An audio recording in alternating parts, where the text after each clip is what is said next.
BJP के बद्रीनाथ हार के पीछे की असली कहानी के बारे में ज्यादा लोग क्यों नहीं बात कर रहे हैं? चलो इसमें समझे।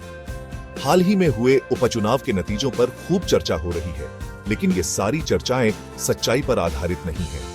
इन नतीजों का सही मतलब समझने के लिए इनके पीछे के इतिहास और माहौल को समझना बहुत जरूरी है।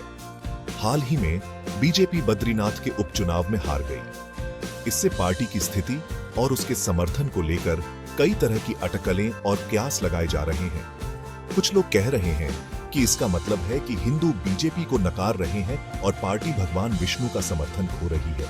बीजेपी समर्थकों में डर और संदेह पैदा करने के लिए इस तरह की बातें फैलाई जा रही हैं। लेकिन जरा रुकिए, पहले तथ्यों पर गौर करते हैं।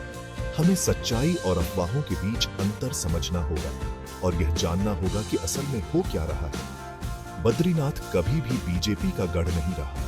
इस क्षेत्र का इतिहास रहा है कि यहाँ की जनता अलग अलग पार्टियों को वोट देती रही है और इस ऐतिहासिक पहलू को ध्यान में रखना जरूरी है।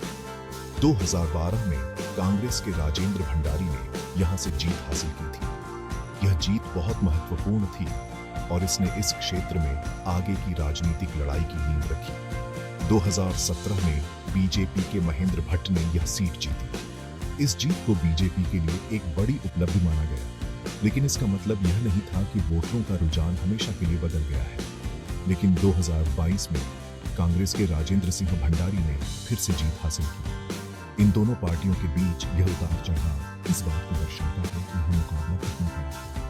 और अब 2022 में कांग्रेस के लखपत सिंह बटोला के पास सीट है। कुछ समझ आया, यह सीट कई बार बदल चुकी है, जो बद्रीनाथ के बदलते राजनीतिक परिदृश्य को दर्शाता है। बद्रीनाथ में कांग्रेस का हमेशा से दबदबा रहा है। इस क्षेत्र से उनके गहरे संबंध और लगातार प्रयासों ने उन्हें एक मजबूत जनाधार बनाए रखने में मदद की है। ये कहानियां फैलाने वाले लोग बीजेपी समर्थकों का आत्मविश्वास कमजोर करने की कोशिश कर रहे हैं। वे बताने की कोशिश कर रहे हैं कि हिंदू बीजेपी से खुश नहीं है। वो पार्टी के मनोबल को तोड़ने का एक चाल है। ये बिल्कुल सच नहीं है। हिंदुओं का बीजेपी के प्रति समर्थन मजबूत बना हुआ है और कुछ चुनावी नतीजों पर व्यापक असंतोष का संकेत नहीं माना जाना चाहिए।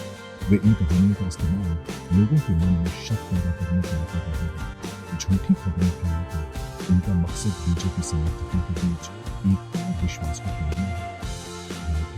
बीजेपी के अयोध्या में जीतने का झूठा दावा यह बताने वाला है कि कैसे जनता की सोच को बदलने के लिए झूठी जानकारी का इस्तेमाल किया जा सकता है। लोकसभा चुनाव में अयोध्या कोई संसदीय क्षेत्र ही नहीं है। सिर्फ यह तथ्य ही उस झूठी बात को गलत साबित करने के लिए काफी है जो फैलाई जा रही है। ये कहानी झूठी जानकारी पर आधारित है। हमें सही जानकारी रखनी चाहिए और जो जानकारी दी जा रही है उस पर अच्छी तरह से विचार करना चाहिए। अब वे बद्रीनाथ के साथ में यही चाल चलने की कोशिश कर रहे हैं। उनका मकसद बीजेपी के समर्थन में अस्थिरता और संदेह पैदा करना है। बीजेपी समर्थक इस झांसे में न आए, जागरूक रहें और इन चुनावी नतीजों के पीछे के माहौल को समझें। बद्रीनाथ में हार का मतलब यह नहीं है कि बीजेपी हिंदू समर्थन कर रही है। यह इस क्षेत्र का बड़ा मुकाबला है और इस क्षेत्र में कांग्रेस की मजबूत उपस्थिति को दर्शाता है। ये बस इस इलाके में कांग्रेस की ताकत को दिखाता है। उनके लगातार प्रयासों और गहरे संबंधों ने उन्हें एक मजबूत जनाधार बनाए रखने में मदद की है। ये कहानी लोगों को सोचने का उनका उद्देश्य बीजेपी समर्थकों के बीच एकता और विश्वास को कमजोर करना है। मजबूत रहें अपनी पार्टी का समर्थन करें। इसलिए राजनीतिक स्थिति को समझें और गलत सोचने को अपनी राजनीति में झूठी